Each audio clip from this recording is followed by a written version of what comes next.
Hey guys, welcome to Did You Get That on Film? On this podcast, we deep dive into horror movies, and so it is full of explicit content as well as spoilers. Please be advised.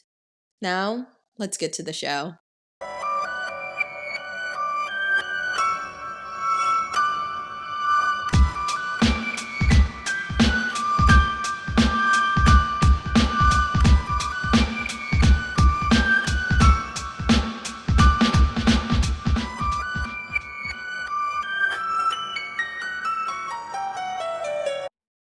This is Did You Get That on Film? Where we discuss characters in terrible situations that we would never find ourselves in. I'm your host, DP, and with me always is my friend, someone who knows that when the balls hit the floor, it's time to go out the door. Ooh. My girl, Ruth. What's up, Ruth? How are you doing? Hello, everyone. Welcome to a brand new episode. I like that intro. I would have been out the door immediately. I have a lot of feelings. I don't know if you remember in Texas Chainsaw Massacre when the doors were locked, she started jumping out fucking windows. That's me. That would be me in this situation. That's what they call the Lord making a way. Yeah. Where there's a will. So, in case y'all are wondering what the hell we're talking about today, we're talking about House LLC Origins, the Carmichael Manor. This episode today, it's a special one. So this is going to be the very first episode it's a new theme this month. It's Listener Requests Month. So all April, we are going to be doing listener request episodes. This movie was requested several times. I'm not trying to put you on blast, Wolf Dad, but he requested it several times. He wanted us to watch this movie. I'm sorry it took so long. We were finally getting around to watch this movie. So you get to hear what we think. So Wolf Dad actually also runs a nonprofit organization. So you guys should definitely check it out. It is called the Lawrence Herd. I believe it's him and his wife, and they save animals in need and just kind of provide support to community organizations that are working to resolve the animal rescue crisis. As big animal lovers ourselves, we definitely appreciate that. So if you guys could give him some support, give him a follow and a like. The nonprofit organization's page is at the Lawrence Herd. And we will also link that in the episode announcement for this episode. So yeah, this one is for you, Wolf Dad. If anybody else has any requests, please don't ever hesitate to send them to us. You can find us on social media. Instagram is what we use the most. Did you get that on film? And then we also have an email address. If you don't have social media, it's didyougеттhatonfilm@gmail.com. So yeah, maybe the next time we do a listener request month, we could be doing your episode. That would be nice of us. To ever do this again. Well, I'm only upset because, I think we talked about it offline that I watched the wrong one first. Yeah. I watched part 2 first and then had to watch this one. That's so funny that you say that because, so for anyone that doesn't know, we actually did House LLC, the first movie. It was our 6th episode of the podcast. So it was like back in November. Mm-hmm. So I would recommend, if you haven't listened to that one, you listen to it because this movie is going to reference that movie a lot. But in that episode, we vowed that we would never do another House LLC movie.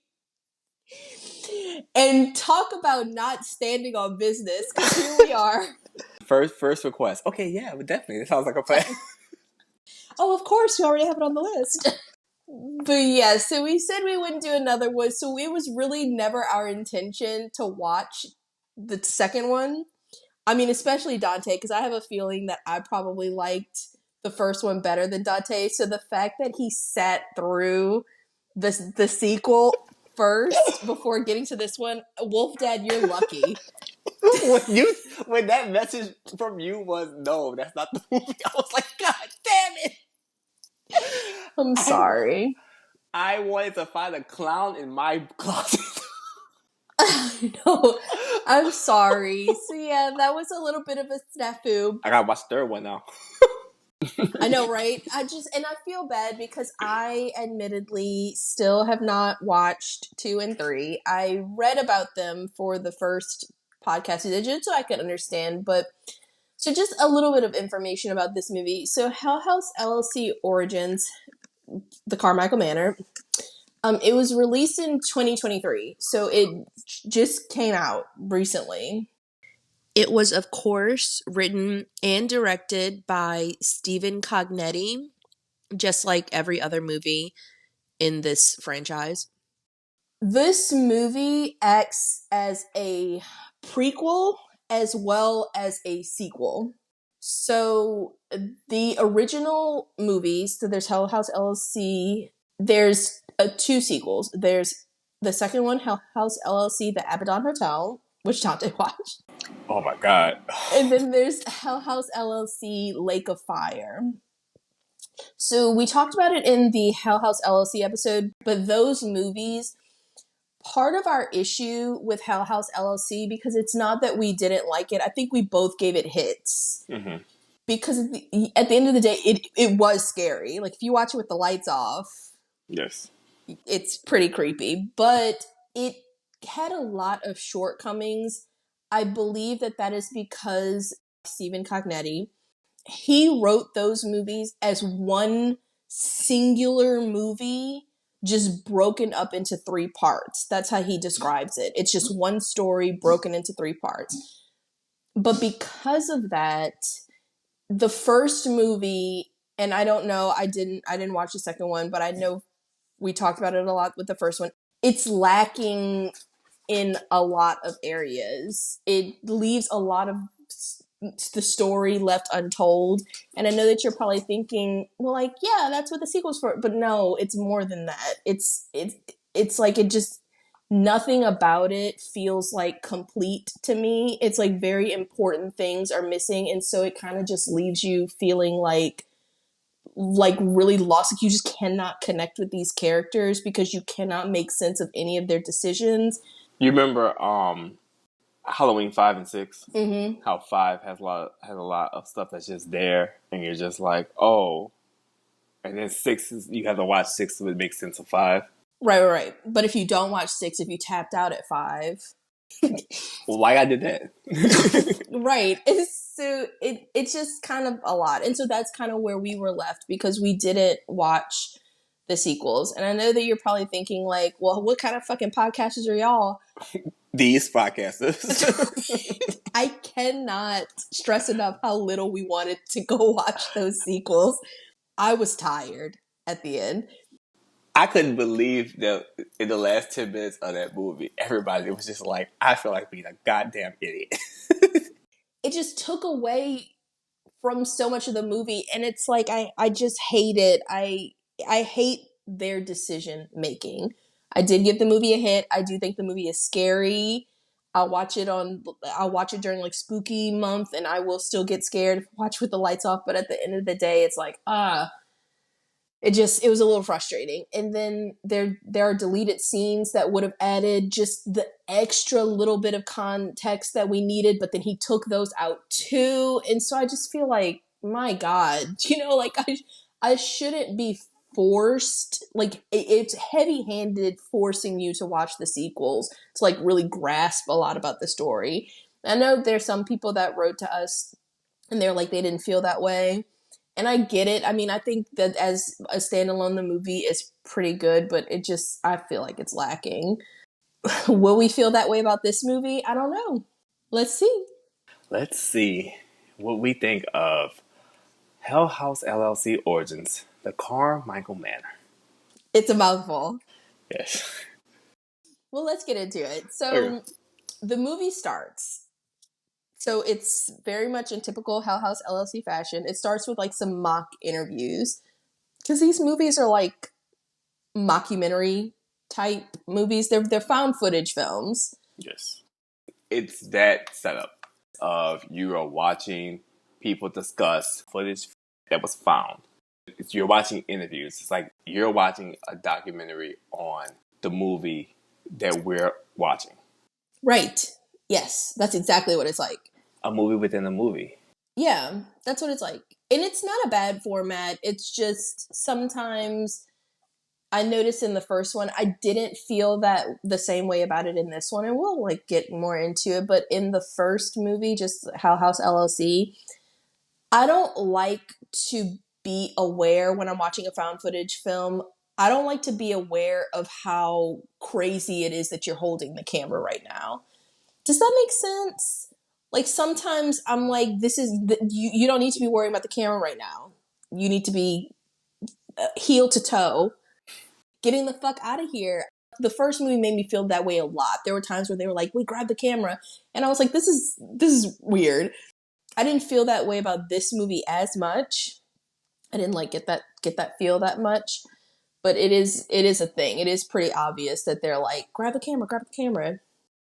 But in these mock interviews that are happening, we get some history of the Carmichael Manor as well as the Carmichael family from a couple of people. These mock interviews are really where we get like the exposition dumps. So we meet Bradley Moynihan, who is a co-founder of Net Sleuths, and we meet Alicia Cavallini. She is a true crime writer that has written books on the subject. So they relate to us that the Carmichael Manor, it's located in upstate New York, Rockland County. It is really, really, really remote. So it's kind of in the middle of the woods. I think it's 12 miles up into the woods away from civilization. It's a huge estate, and there's acres and acres of private woods all around it. They tell us that on the morning of October 11th, 1989, the police discovered Eleanor Carmichael and her youngest daughter, Catherine, who is 17 years old. They were dead in their beds, horrifically murdered. We see some crime scene photos. They were stabbed to death. The obvious suspect in their murders was the husband, father, Arthur Carmichael. They know this, or at least feel this way, because there was early snowfall that winter, and so there was a blanket of snow on the ground. There was only one set of footprints leaving the manor, none coming in, so they knew that it couldn't have been an outsider. And then his son, Patrick, who was the only other male in the home, he only had the use of one arm due to a car accident that he was in with his older sister just a few months prior. So he broke his arm, couldn't use it. They were actually hit by a drunk driver. He escaped with just an arm injury, but his sister, Margaret, was actually killed in that accident. So the police are pretty convinced of Arthur Carmichael's guilt. Their working theory is that killed the wife, killed the daughter, and then he also killed Patrick and then just like stashed his body in some location, and they've just never found it. So because their murders were never solved, and Arthur and his son Patrick vanish just without a trace, have not been seen in 30 years, the unsolved mystery has led to a lot of rumors and speculation around the house. A lot of people believe that the house is haunted. And then we get a clip that's being played for us. So it's a clip from an old, like, Unsolved Mysteries-esque show that was filmed in the house where the host experienced some weird, eerie phenomenon, paranormal happenings, and that only fueled rumors of the haunting. But outside of the family, very few people are ever allowed to visit the home for any significant amount of time to investigate or get a feel of if it's really haunted, until Margot Bentley, who, with Brad, she is a co-founder for Net Sleuths as well, so they founded it together, and then her girlfriend, Rebecca Vickers. So according to Bradley, the last time he spoke with Margaret and Rebecca was when they arrived to the manor. And then he got a call just 5 days later from the police telling him that their bodies had been found inside. So the only information that anybody has about the women came from a 911 call that they made around 2 a.m. the fourth night that they were there. So then they play us that 911 call, and it's Rebecca. And she's giving their location before saying there's something in the house. And then you can hear her yelling to Margot, "It's not him," before the call abruptly cuts off. So then we learn from Bradley that Margot always recorded everything. She was very into her job. So she wasn't like an armchair detective, which most people in like Net Sleuth, they just kind of do it on the web. And she actually went on site to locations. She filmed all of her stuff. So she was really trying to get answers. She's very serious about her work. So that is kind of setting up the why the hell are there cameras all the time. He says now what we're about to see, so this is when the movie's about to start, is going to be the footage from their 4 nights in the manor. And the only way that he can describe it is that it's very strange. It's very unexplainable. And that's when we get the title screen. And that was kind of the cold opening. So then we cut to Rebecca and Margot, and they're driving up to the manor. They stop to get some food, and they are talking to the cashier about what they're trying to do. And the cashier just cannot believe it. So he says that, we as teenagers, we would go and we would drink there outside of it because it's so, remote and isolated. The police wouldn't come up there, but we would never go in. And I think that even that is like spooky. Right. I guess it's like in all of these movies because it has a similar setup to like the Blair Witch Project when it's like all the locals are like, "I'm not doing that. I would never do that. That is crazy." But it's always a really like plucky amateur investigating crew that's like, "We're gonna do it because we think that we're gonna solve this mystery," or like, "We're not scared." And then it just feels like it always goes bad. It's like very tropey. This dude's like, "I would never fucking do something like that." So while the ladies are talking, we hear Margot hint at some traumatic experience that she had as a child. So she said that she's only been to Rockland County one other time in her life, which is where they are now. And she doesn't get too much into it, but we will revisit it later. So after getting lost for a bit, the women finally make it to the manor. It's huge, really nice. Inside, they meet Donald, who is one of the caretakers for the estate. He gives them some backstory about who owns the Carmichael Manor now and how most of the overseers of the estate want the manor to just be completely closed off to the public, which it absolutely should be, but that they kind of found a middle ground, and so they do allow short-term stays. These women are only staying for 5 nights, which is kind of long, in my opinion. But then he's like, I really don't give a fuck if you stay 20 nights, if we're being honest. But he's like, realistically, nobody ever makes it past the first few nights. And they're like, well, that's okay. We're only going to stay for the 5. And so they're taking a tour, and they end up stopping in Catherine's room. So she was the youngest daughter, the 17-year-old who was murdered. And he tells the women that Catherine really wanted to be a filmmaker, and she used to shoot a ton of home movies around the house, obviously before she was murdered. They then stop at Eleanor and Arthur's master bedroom. Eleanor, obviously, murdered as well. Margot asks Donald if he thinks that Arthur did it. But then the scene cuts before hearing what he has to say about it. I feel like probably as an overseer of the estate, he probably can't make that determination, right? Like he's like, "Bitch, this is a business." He's the caretaker of the facility. Is he family as well? He's not family. No. So they asked him, I don't know. I don't even know if they asked him or if he just gave up this information. So right now, the home is owned By a by. fossil. She's not a. She's like 84, so it's one of Elaine's sisters. Carbon dating. She's only 84, but he says because she's up in age, he's like, they essentially have like a team of people that oversee the estate on her behalf. They kind of run everything, make sure that everything is working properly. I guess they have these kind of like short-term stays. Everything looks great. It's clean. They keep up with the grounds and everything. Like it's not abandoned by any means. There's internet, there's electricity. I mean, it's water. It's very well run. So then they stop at Patrick's room, and Donald ends up telling them how traumatized Patrick was after the death of his sister Margaret. He sunk into a very deep depression. And he also notes how tragic it was that they never actually found Patrick's body after he was supposedly murdered. So as they're walking down the hallway, they pass some doors that are locked.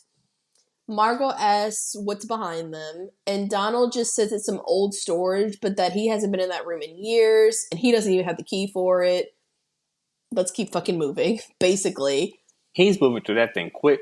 He is, because he's like, I'm trying to get the fuck out of here before the sun goes down. So while they're walking around some more, they're upstairs. Rebecca starts to push this button on the wall, and she's like, hey, what is this for? Well, Donald reveals that they can't hear it up here, but those buttons, I think they're actually throughout the rooms upstairs. They're call buttons that buzz inside the kitchen where there used to be a full-time staff so that the family members could call from the second floor downstairs if they needed anything and didn't have to walk down there, because this is rich people we're talking about. So then Donald stops and he asks the ladies if they're familiar with the Abaddon Hotel. I was like, Dun, dun, dun, dun. Why would they be? Donald is an op, because why are you asking? Why are you bringing that up? Like, that's crazy. And we're gonna keep going so we'll really know the depths of how crazy this is. But I was like, Donald, what are you doing right now? Who are you really working for? So he's like, the Abaddon, it's a town over. Margot looks at the camera before answering yes, because of course she fucking knows it. And she's like, it burned to the ground a few years ago. Donald lets them know that there's an antique store that recovered a lot of items for the Abaddon, and since they are these investigators, they might be interested in those items. He then heads out, but he tells them to call him if they need anything because their offices are only 15 minutes away, and he can usually get there pretty quickly. Remember that. Right. But this is my thing, and I don't want to spoil it for anybody, but you know what Donald reminded me of in this moment? At the end of the first one, and they were like, you should really go in and check. And then the documentarian was like, oh, but they're not allowing people in. And she's like, is that the only reason that you're not going? And then the fucking documentarian goes. Because somebody fucking called you chicken? They double dared you. Right. Is that not what Donald reminded you of in this moment? Because I'm like, why are you egging them to go look at antiques? So then Margot reveals that Chase, her brother, is going to be heading over to the house to help them out. And Rebecca is not pleased. I don't want to like keep going off on tangents, but I would have been irritated if I was Rebecca too, because you came out here under the impression that it was just going to be you two, and then all of a sudden you're already here and Margot didn't discuss this with you. It's just like she kind of pops out. She's like, hey, also my brother's coming, without any forewarning. And that's when Rebecca's like, okay, he's not helpful, he's a liability.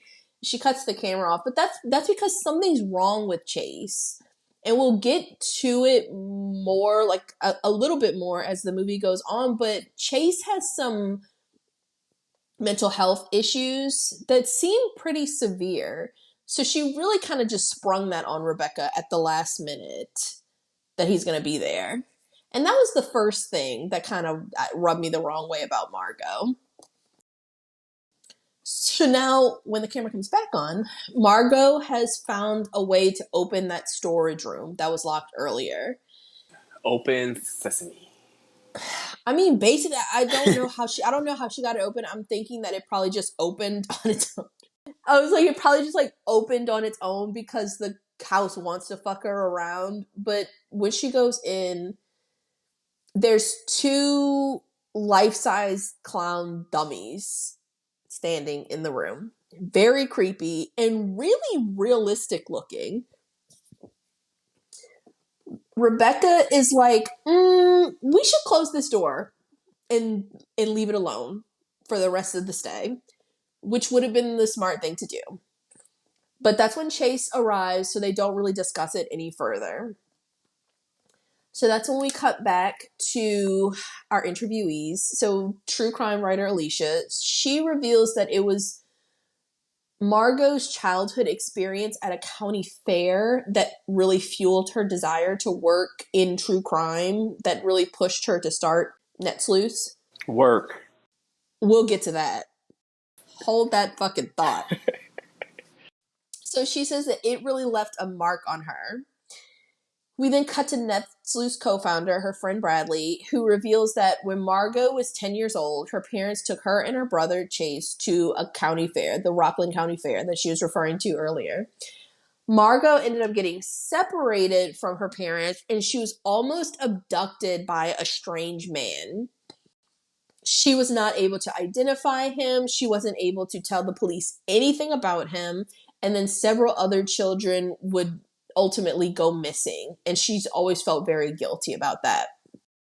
It was part of the reason that she and Bradley developed Netsleuths in college, because they wanted to solve these unsolved mysteries. But that's when Bradley really tells us how above and beyond Margot would go and how she would really dive into her work and really stay at these places that she was covering where these unsolved murders took place. And we actually get to see a picture of Margot when she's 10 years old at that same fair where she was almost abducted. And she just kind of looks dazed in it. So now we're cutting back to Margot and Rebecca. It's night one at the manor. So Margot's going over the details of the murders, and she tells Chase and Rebecca that she wants 2 cameras filming at all times, even the mundane stuff. She wants to catch everything. She believes that of all the supposed haunted places they've been to, this one is going to really be haunted. So Rebecca is like, sure thing. She's getting a phone call, and when she's running out, she has her camera in her hand. She actually catches some footage of a like closet door in the foyer that just kind of pops open on its own. But she just kind of dismisses it. We don't really address that right now. That I guess is something to remember for later. So later that night, Rebecca is trying to get some work done because she has a new job. She's a real estate agent. And that's why it was very, very important for her to have internet coming up here. So when Margot comes in, her and Rebecca start to have this very serious conversation. And Rebecca is telling Margot that she really loves traveling to all these places with her and being a part of these adventures. But this is probably going to have to be the last one because she really needs to make time for her new job. It's very important to her. And you can tell that Margot is upset by that. They then cut the camera to continue that conversation. When the cameras come back on, Margot is going to talk to her brother Chase, who is staying in the master bedroom. They also start to have a serious conversation. So apparently their mother called Margot and told her that Chase had some sort of incident. And she was very worried about him. And so that's the reason that Margot called him up to the country to help her out, just to kind of see what's going on with him. He apparently disappeared for a few days. Chase insists that he doesn't need help, but she insists that he does. But the camera cuts on that conversation as well. So we'll revisit all of that later. So once everyone is in bed, Margot is awoken by a sound. When she gets up, she notices that Rebecca is not in the bed, but is instead in the hallway filming downstairs. Rebecca said she heard what kind of sounded like a girl singing coming from downstairs. They film for a bit, but nothing else happens that night. So the next morning, Rebecca films herself changing the sheets on the bed, which they are staying in Catherine's old room where she was murdered. She said that she's changing the sheets because the old sheets had a very weird odor that they just like could not get rid of. Once the sheets are changed, Rebecca picks up the camera to show off these freshly changed sheets. But when she's panning the camera around to film herself, like selfie style, we see the bloodied, brutally murdered corpse of Catherine lying in the bed. And then the corpse slowly turns her head to look at Rebecca, and Rebecca is completely unaware. And I was like, damn, that was kind of scary. I saw that coming. I don't understand when she was like, it has a smell, we couldn't do anything to get rid of them. Well, with sheets, they have a smell, you change them. I was expecting her to change the sheets and for it to always smell that way because a girl died there. But they didn't. It seems to like fix the issue. But I was like, I wonder what the point was of them even mentioning. To have that scene. Well, yeah. And have that thing where it's like the smell. Oh, the smell is death. Yeah, that's what I'm saying, because later, we're going to get to it, Chase even mentions, he's like, oh yeah, in my room, there's also a smell. There's like an odor. So I was like, I thought that it would be a lingering thing, but they never mentioned it again. But I thought it was scary. I was startled. So later that morning, Rebecca and Margot are heading off to this fucking antique store, and they tell Chase to just stay and just, for the love of God, just keep filming. But before they leave, Margot ends up stopping in the old storage room, and she finds a trunk that is just full of carnival stuff. So it's like a carnival game that's broken down. I think we've all seen this game where it's like the little clowns. I don't know, it's like cloth looking clowns, and you throw balls at them and you're supposed to knock down, like if you can knock down 3, you win a prize. It's those things. So they have those little like clowns in there, and they have these red balls that people would use to throw at them. And then you see a sign that's kind of leaning up against the wall, and it's the sign says like down a clown. So all of this stuff is for that one clown game. But Margot's looking at it, and it seems to really be affecting her. She seems a little bit shook by it. But while they're gone, Chase is being silly, buffooning in front of the camera when he hears a noise coming from the hallway. He goes to look. He pans the camera down the hallway. Those red carnival game balls are being thrown down the hallway. And he's hearing a lot of footsteps, a lot of floorboards creaking. It's all coming from that storage room. And while he's filming, we can kind of see there's like a shadow moving on the wall from the room. Like there's some movement in there. Well, he goes in there and there's nothing. Like really nothing's amiss. Those 2 clowns are still standing there, but they haven't moved. So it's like, okay, I don't feel like he was alarmed enough, in my opinion.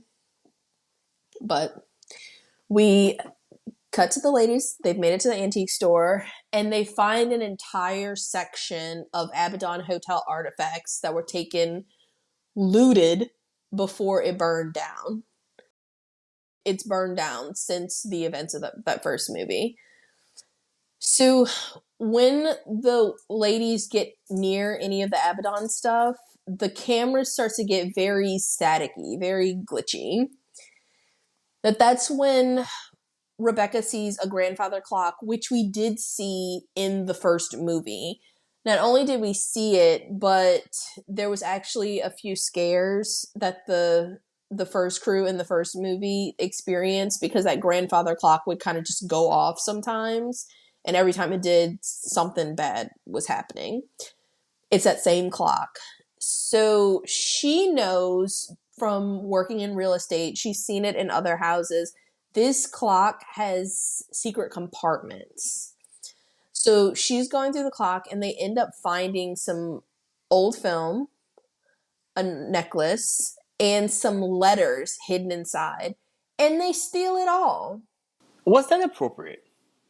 I was sitting there and I was really thinking, because as soon as they find it, they take it out of the compartment. Margot doesn't even think about it. She starts stuffing that shit in her purse. And Rebecca's like, no, we can't. And she's like, the fuck you mean? She's like, nobody even knows it's here, so of course we can. And I'm like, I don't know. Something about it felt weird. Because it was stealing. Right. I don't know. I'm sure that lady wouldn't have wanted you to take that stuff. I don't think you would have taken it in front of her. Are we far enough in this to me to be like, I don't like Margot? All right. I'm just over here nodding. I'm just like, okay, when do we get to talk about how awful Margot is? I know. So it actually took me a while because I was really trying to give everyone the benefit of the doubt. Well, I told you about that. I know. In the first movie, everybody was kind of hard to relate to, but we really didn't like Alex. We knew for sure, we were like, we don't like Alex. We don't like anything about him. And I remember watching this. I was like, okay, I'm going to go into it. Not really making any assumptions about anybody. Let's just see how it goes. It took me a minute to finally get to this point. It was slowly building up over time, but I think that, yes, I think I can safely say I don't really like Margot either. I don't know. She just rubs me the wrong way. Which means, though, no, she's awful. She's very loud. She's very abrasive. She's a little loud. And she's very, very self-serving. Yes. We are discussing this in the frame of these movies, these Hell House LLC movies, and you know there's always a character who is the protagonist. And we're using that word loose as hell. There's somebody who has a lot of screen time, and you know they are always this, you know, very eager to get to the bottom of this investigation that needs to be solved. These are all in quotes, investigation and solve are in quotes for me, and they are, you know, not in quotes right now, insufferable. It's always that character. It's the most insufferable person who has the most screen time, whose name is said the most, and that is the person that we're supposed to, like, I guess, follow, and everyone else is sub-characters. Well, and that person is always going to be selfish because everybody's going to want to leave because that's a logical thing that should happen right now. Right. But everybody's always going to stay because of this person. And in this movie, that person is Margot. Right. And people really get kind of fucked around on their behalf. You know what I mean? Because there's just that part where you're like, is Margot in on this? Right. Because remember, Alex was in on it in the first one. They don't do a great job of like showing you that in the first one, but Alex was a part of the reason that they stayed. And it's a little bit different in the first one because Alex wanted to stay. So then once he was like, oh, okay, I'll stay. Then he got Mac, who was like his best friend, like his ride or die. Then he got Mac to like really convince other people. So you at least had a couple of people that were like, no, we should stay. In this one, Margot is like the cheese that stood alone. Nobody wants to fucking be here. And it's only going to get worse. It's going to get worse. So yeah, let's keep going. So checking back in with Chase. He is... Poor Chase, because now he's at the house and the power has gone out.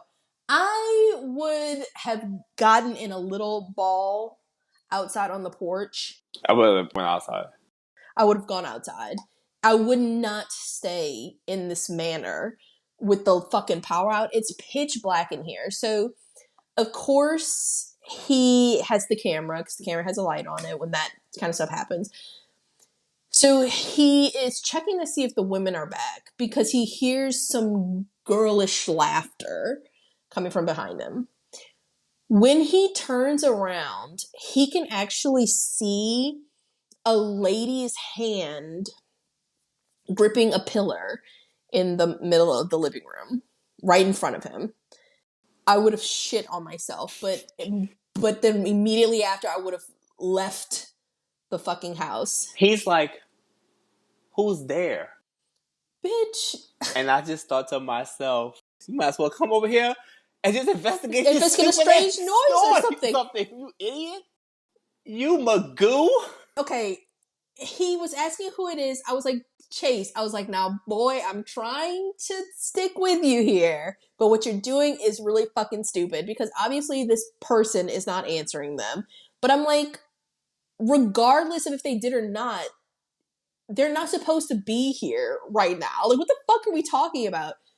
Nobody's supposed to be here. How did you get here? So then the hand just slides back out of sight. And that's normal to you, right? So wait, then he's just standing there, but then just a fucking straight up, a girl in a mask peeks around the corner and just stares at him before slowly fading back behind the pillar. Chase is still calling out, oh my God, yo. He says, who is that? As if it fucking matters. What the fuck are we talking about right now? It's a girl in a mask. It's giving. And when I tell you this, I think that you're going to be like, oh, that makes a lot of sense. Stephen Cognetti, he did an interview and he said that he thinks that you saw The Strangers, right? With Liv Tyler. Yes. I think The Strangers is like very, very scary. But there's a scene in particular in The Strangers, and it's such a, I guess, pivotal scene in the movie. I think they use it on like the cover art. There's a point where Liv Tyler she's standing in the middle of the living room, and it's at this point that they don't really realize that anything is wrong yet. But behind her, we as the audience can see that one of the killers that's stalking them, he's in the living room with her, and she has no idea. At this point, they are locking doors, thinking they're safe. You know, they feel protected in the house, and at no point were they ever safe in this house. Stephen Cognetti says that he thinks that that shot is one of the scariest shots that he's seen in like modern cinema. And so he kind of thinks about that when he's making this movie, and you can tell. When she's comes around that pole with that mask on and then slowly goes back behind that pillar, I was like, that was kind of scary. That was really scary, even if it was just like a home invasion situation and not like a paranormal situation. That's really scary to have somebody that can gain access to the house that you're in and you don't know how they're getting in. Correct. And Chase is just like, who's there? I was like, Chase. He's just not worried enough in that scene. Well, so then in a very, very strange turn of events, he decides to just run over there, sprint over to the spot where this person was. What if they had a knife? We talked about this before, how like we as people don't do practical jokes. Nothing that's like that kind of stuff is just not funny to us. No. Right. It's like I will, with my bare hands, just choke you. I'm salivating at the mouth thinking about how if someone did that, I would end their life. It makes me feel good about myself. Because that kind of stuff is not funny, and I just think, but a lot of people love a good old-fashioned like joke like this. And I realize as we watch these movies throughout doing this podcast, people just love pranks.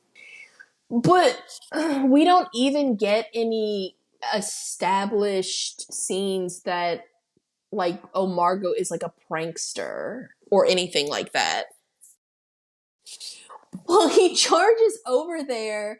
Like he gonna do something. What you gonna do? What are you going to do? You don't even have you didn't even arm yourself. But of course, when he turns the corner, there's nobody there. Nobody there. There's not a trace of anybody. So just then, Margot and Rebecca arrive to the manor, and he shows them the footage, and they believe that the house is really haunted, obviously. which Margot is excited about. And I was like, okay, one, it's refreshing that was a huge, huge issue that I had with the first fucking movie, is that there's all this camera footage, everything is filmed, and they're catching all this shit on camera. It couldn't possibly be any of them pranking them, but then everybody's like, oh, it's just Paul. It's just Paul. It's fucking not. We have it on camera. And that pulled me out of the movie because I just found that so totally unbelievable. Like, at a certain point, this is just laughable now. Like, it doesn't make sense. But I was like, okay, it is refreshing that at least Margot and Rebecca watched the footage and they were like, okay, yes, we believe that this place is haunted. So then we cut back to our interviewees.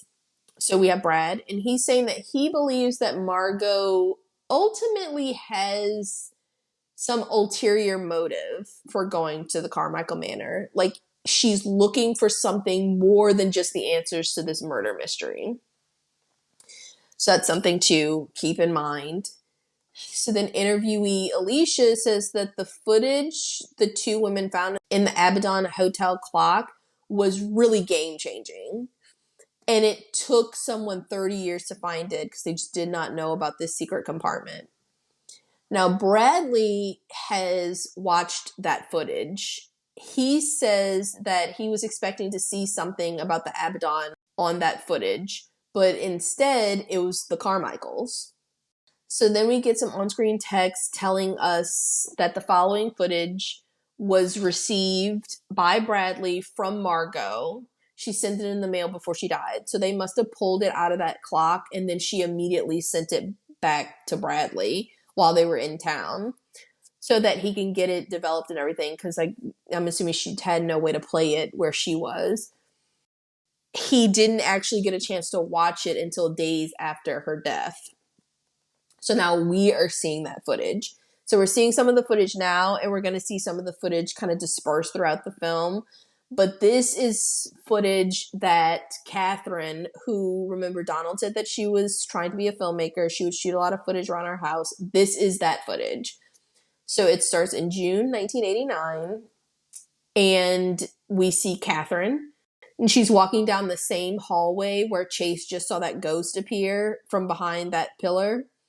And that happens to Catherine as well in her video, except it's just her sister Margaret wearing a mask. So her sister and her brother, they were just trying to scare her because they're pranking her.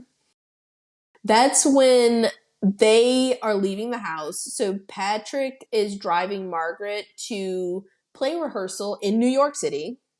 And they're like, oh, but you have to stay home, Catherine, because Mom said. She doesn't know, but this is going to be the last time that she sees Margaret alive. So she's filming this. These are the last images taken of Margaret. She was killed that night in the car with Patrick, and then Patrick was never the same after that. So then we come back to present day, and now this is day 2 for Margot, Rebecca, and Chase. This is the second night. So Margot is reading some of the notes that she found inside the Abaddon clock to Chase, and they're all pretty ominous. But one of them says when they return, one of the most common side effects is bleeding from the face. Just to give you an idea of like what these notes are like. But that's when Chase grabs the necklace that they found inside the clock, and he says he's going to keep it in his room for luck. It's a little necklace with a cross on it. Just at that moment, the power goes out. Pitch fucking black in the house. The power goes out and it's nighttime. I would have gone into cardiac arrest. I don't like shit like this. You remember in Child's Play 3 when that man had the heart attack? Yes, that would be me. I would have a heart attack right then and there. My body can't handle any of that. Mm-hmm, Wild lights going out. mm-hmm. Like how is Chase not cleaning the floor? I would have gotten under that table so bad. I am the scaredy cat. Straight up. The power, they're just like, oh, it's okay. Yeah, no, they're pretty like chill about it. But you know it's haunted. You just saw the ghost in the camera. These ghosts are so nice though, because they're like, it just gets progressively like, can you take a hint? We don't want you here. Oh, yeah. I mean, until it gets to the point where it's like, get your shit, and get out. It's just I'm forward and just like, you know what? Because I got tired of it. I tried. We tried. Right. I did all I could do. Yeah, no, it definitely progressively gets worse. I mean, there was plenty of time for them to leave, but so the power's out, and Margot tells Chase, she's like, there's a light on the camera, turn the light on. So they do that. They go together to find a breaker. The breaker is in the room from earlier in the movie when Rebecca was walking outside that closet in the foyer that just popped open on its own. But now they get to it and the closet is not opening. It's like it's locked or something. But they don't really take time to think too much about it because the power miraculously comes back on. But now in the hallway, there's one of the balls that came from the carnival chest in the storage room upstairs. It's just appeared in the middle of the floor. They're not alarmed enough for me, but okay. So now we cut to the next day, and Chase asks to speak to Rebecca while Margot is outside. And I was like, Chase is a real one for this because he starts talking, like innocuous enough. He's like, oh, you changed your sheets, right? Yeah, the smell. And then he's like, look, sometimes Margot can get a little fucking obsessed. And he's like, if at any time, I mean, even right now, my shoes are already on. If you want to get the fuck out of here, I'm on your side. Just let me know. We're in this together. Let's get the fuck out of here. He's like, I don't want to stay 1 second longer than we need to in this fucking house because he's already had too much. He was praying that she'd be like, well, actually, I kind of want to leave right now. He was like, I'm glad you said that. My backpack is already packed. Let's get the fuck. She says she's fine, which I was like, shit, not me. But she's like, as long as I have internet, she's like, I'm good to stay. And Chase is like, oh, okay, unpacks his stuff. He's like, that's cool or whatever. And he wishes her luck on her big call that she has to take for work because this is a big deal for her. So that's when we get recovered footage from Rebecca's computer. She is on a work Zoom call with her boss, Linda. So they start the call. They're inside the room that they're staying in. So this is Catherine's room. There's some really bad static, like glitching, freezing with the Zoom, but they're able to kind of fix the issue. And Rebecca is showing her boss some slideshows that she put together to present some of the properties that they're thinking about buying, that she has picked out as ones that would be good for them to buy to kind of fix up, I guess, to flip. So she's going through the first property and she's going through pictures of the house, the outside, inside the property, when randomly a photo of the Abaddon Hotel pops up in there. And her boss is like, what the hell is that? And Rebecca's like, I don't fucking know how that got in here. So she's like, let's shake it off and how about we look at the next property? When she opens the pictures for the next property, instead of finding her slideshow, it's a bunch of pictures of the Carmichael Manor. Pictures that she never took. So she's shook and very confused. But she just keeps clicking through the pictures of the photos. It's a ton of photos. Her boss is like, Get to the point. Is this still a good time? Right? She was like, do you want me to let you go so you can fix this? Her boss is like, why am I still on this Zoom call? Because Rebecca's concentrating hard as fuck because she's like, where the fuck do these pictures come from? And the pictures are essentially like, it's like a snap every few feet, kind of going from the downstairs hallway up the stairs. Linda's like, I have another meeting that I could be in. Like, what's going on with this? But it's when they get to the top of the stairs, there's a picture essentially on the stair landing of Catherine's room with Rebecca sitting at the desk in the room. And Linda is just as confused as Rebecca. Is that you? Linda's like, what the hell is going on here? So it is Rebecca. It's Rebecca's back. So now Rebecca's invested. So she keeps clicking, and every photo is just a little bit closer, a little bit closer. So Rebecca turns around and looks in the hallway to see, like, oh, what's happening right now. She sees nothing. The next picture is actually inside the room with her. Her back, she's facing her laptop, but standing next to her, looking out the window, is Catherine, the murdered corpse of Catherine, the ghost, looking out the window. So she slowly looks over to see, is she really in the room? She doesn't see anything. Another photo. Now Catherine is standing right next to her, looking at her. She doesn't see anything in the room. So she clicks the next photo, and now Catherine is in her face. Like, their faces are practically touching. It's obviously Catherine's ghost. She's all stabbed up, cut up in the face. She starts screaming. Linda starts screaming. The camera, the Zoom call just like glitches out, freezes, crashes. It's done. I'm sure Linda was like, I knew I should have hung up when I had the fucking chance.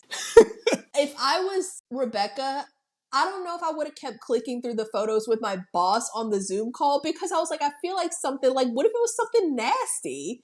Like, what if what if somebody took pictures of you, like, naked or something? You didn't know what you were going to see. Did you see that, like, when you click and they go back to her computer, like, on her screensaver, it's those cloak figures? No. Yeah. You No, I remember? didn't notice that. Okay, you remember when we're setting up this scene and Rebecca's on her computer because she has a job, that's why she needs Wi-Fi, and it's just like that generic. You remember, like, just it's like a field. It's like just the field, with the sky, the blue sky. Okay, and that's it. And then she gets on the file. But when it ends, it's that. But there's the cloak figures on the screen. I did not fucking notice that. I'm gonna have to go back and see. That would have made it so much more scary. I just noticed that her screen started turning like red. Well, yeah, you were scared because you were like, why is Rebecca clicking these photos? With your boss on the Zoom call. Rebecca, you need to deal with this poltergeist on your own time. We're on company time right now, boo. Like, get it together. Like, that was so scary. But that's how the scene started. I have to go back and look, because the cloaked figures are kind of like a highlight from the first movie, because when they appear, it's like scary, and you know that everything's about to get that. Yes, that, I guess that's what I mean. I mean scary as in you die. So I wish that I'd noticed. I'm gonna have to go back and watch it. The cloak figures are the end of the last level. They're the big boss. They're they're the final boss. They're over. And they're always so thirsty for you to, like, stumble upon them. They can't wait to kill you. There's no coming back after this. No. Okay, so wait. It's about to just go crazy now. This is... Okay, so Rebecca is livid. So we hear her arguing with Margot. We get this footage because Chase enters the room with them with his camera. They fighting. They're really fighting. But this is why. This is the point where I was like, I was giving Margot the benefit of the doubt up until now, even though she was kind of did some things that were like kind of annoying. Like, she was kind of rubbing me the wrong way. This point is where I was like, I don't fuck with Margot, because Rebecca just, with the encounter that Rebecca just had was very, very scary. That was super scary. But beyond that, in real world, like on some real shit, she was like, I think I just lost my fucking job. She's relaying the encounter to Margot, and Margot's like excited. And Margot's like, ooh, then that must mean that Linda probably has footage, right? Rebecca's like, bitch, are you dumb? She's like, Rebecca probably already has my number blocked and my fucking like privileges revoked on like the Remax website or whatever fucking real estate agency she worked for. She's like, can we just pack her stuff? Is that like against the law? Can we send her shit to her? I know, right? Or do we have to wait? Like, come back, call HR for me. Right. She immediately. She's like, I just this was a big job for me, Margot. When Chase asks Rebecca if she's okay, Margot says she's fine. And Rebecca's like, I'm not fucking fine. And that's when you get some real insight into the dynamic of this relationship, because this is where we learn that I'm getting heated just thinking about it because Margot's so fucking selfish. Rebecca's job is so important to her. Having the internet out here was so important to her because we find out Rebecca's job is this couple's sole source of income. Margot makes zero fucking money from Netsleuth. This is not a job. When Rebecca points this out, she calls Margot's like net sleuthing, this ghost hunting thing, a hobby for Margot, and Margot gets offended. And I'm like, bitch, why? You don't make any money. I'm out fucking done. The nerve. I couldn't believe that. I was getting so frustrated because once she said that, I was like, the fact that Rebecca even stayed after this is like really insane to me. And I was like, it's just kind of showing you, I guess she is really devoted to Margot. But I was like, the fact that Margot even asked her to stay after that. Margot's not devoted to Rebecca at fucking all. And it just becomes more and more apparent as the movie goes on. This is when that was the point where I was like, I just don't like Margot. There wasn't really any redeeming her after that. I couldn't believe, like flat out, like I just couldn't believe that she was doing this for free. That's when I was like, and I'm looking at Bradley in his like button up shirt and fucking slacks and shit. And I'm like, dressing up for what? Bro, you don't have a job. You're unemployed. Like, let's on some real shit. Y'all don't work.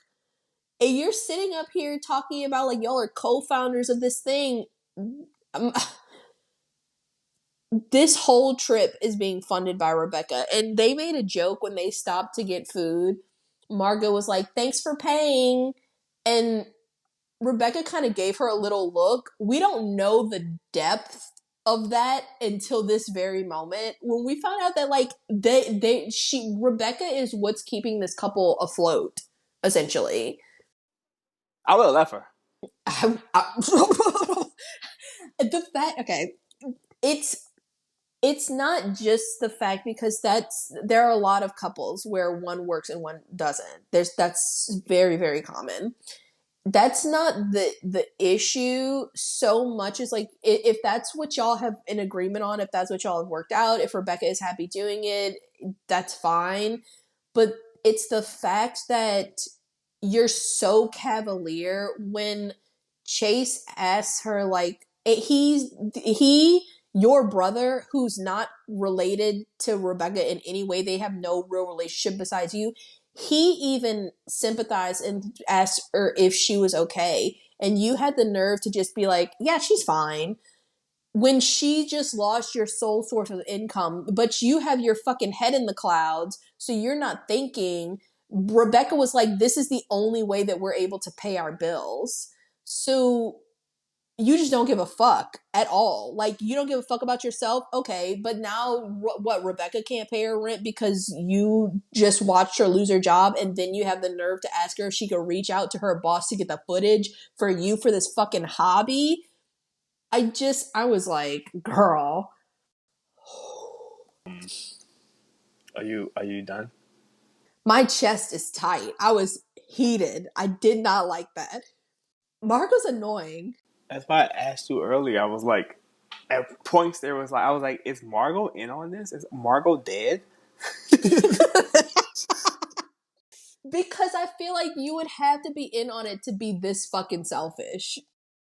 I've been like, oh no, baby, we gotta go. That's our thing. I'm like, girl, because okay, let's keep going because we're gonna get to that.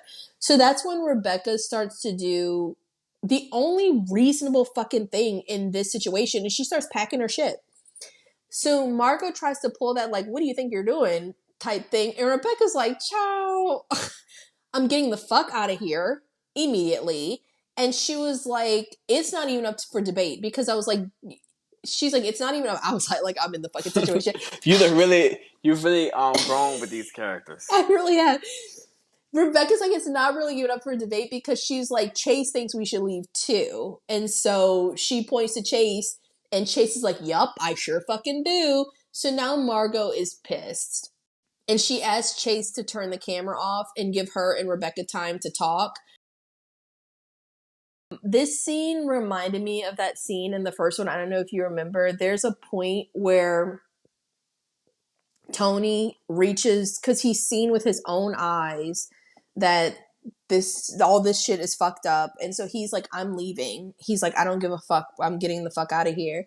But then they do this scene where he goes and he talks to Mac in a field, and it's a conversation that we're not privy to. But then when the cameras come back on, it's like the person's totally changed. They're like, well, I guess I gotta stay. And I hated that in the first one, because we never get any insight as to why Tony feels like he's obligated to stay here. And it's to his detriment, right? Because he ends up dying. It's such a weird, and that was weird. It was so weird. It was such a shift that they do not explain at all, and I hated it. This kind of reminded me of that, although it wasn't so egregious, because when the camera comes back on, Chase goes out. It's like sunset. Rebecca is sitting outside. She's drinking some tea.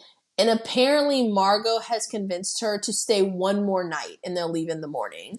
So it's not so egregious in the fact that they like, it's not like she decided, okay, well, let's stay the full 5 nights. Like, let's not leave or whatever.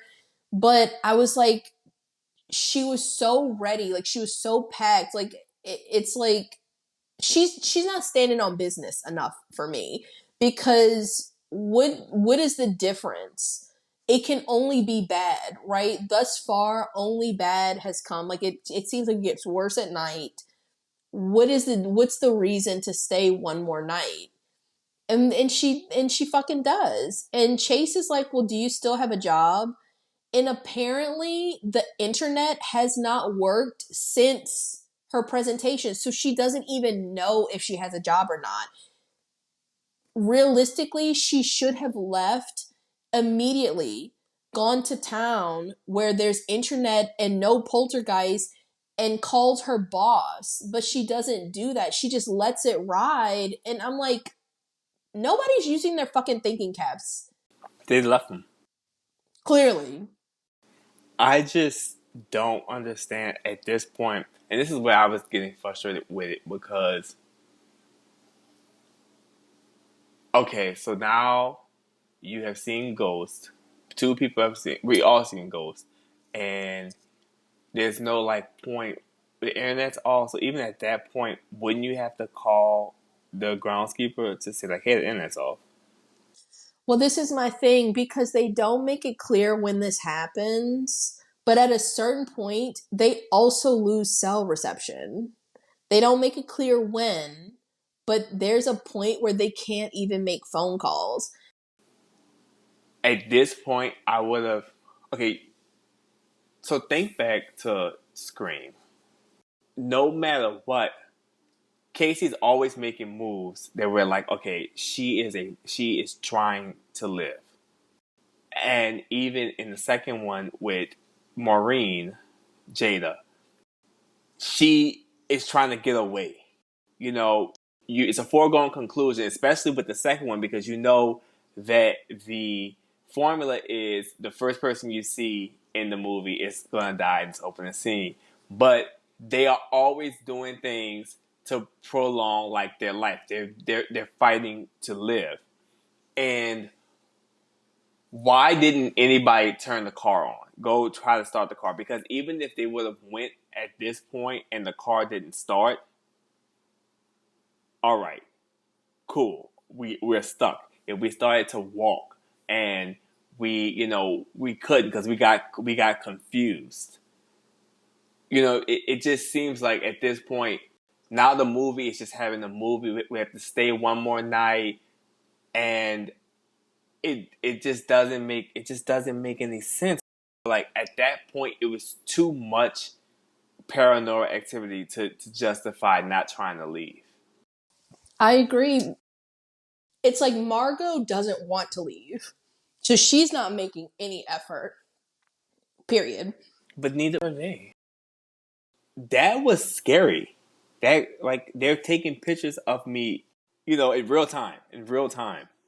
I thought that was scary. Right. And it's like Margot is acting as if it was, because at least even with, we bring up with the first one is, yeah, there were things that were happening that was crazy, but I guess you could kind of say that was a prank.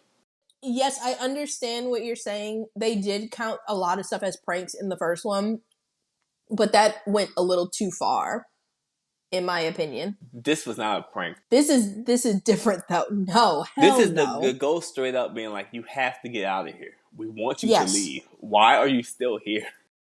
And this spooky stuff is not like, oh, they dropped the shoe and then they're like all of a sudden bubbles were flying everywhere. They're trying to scare us. And they got me fired. Right? And I'm just like, y'all sure Margot's not dead? Well, so look, this is the thing. So you're saying like, what are they doing? So it gets some on-screen text. They're marking this. This is night 3. So they're staying night 3. That night, because this isn't fucking fun anymore, Rebecca and Chase are just kind of like there. But Margot is having like a time. Like she's sitting at the dining room table and she's still going through the photos from the Abaddon clock. And she's still sleuthing. All the photos are of the Abaddon except one, which was taken in West Virginia at a fair in 1975. In the photo, it's a Polaroid. It is the 2 clowns that are located in that storage room in the manor right now. So they are also standing in front of that game that they found inside the chest where those balls are coming from. And then I was wondering, did you see this? So Rebecca is like, well, no, there are actually 3 mannequins upstairs. There's not just the 2 clowns, there's 3. And Margot just kind of continues on. But did you see the 3rd clown? No. I didn't see him either. Thus far in the movie, there wasn't any indication that there were 3 clowns. And Margot doesn't acknowledge it either. But she's just really, really excited right now because she's found a direct connection between the Carmichael Manor and the Abaddon Hotel. So she's like buzzing off of that.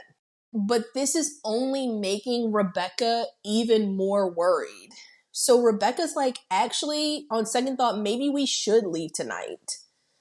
And Margot's like, absolutely not. This is too good. But just at that exact moment, they start hearing some buzzing coming from the kitchen. It's that fucking call button that they saw earlier in the movie.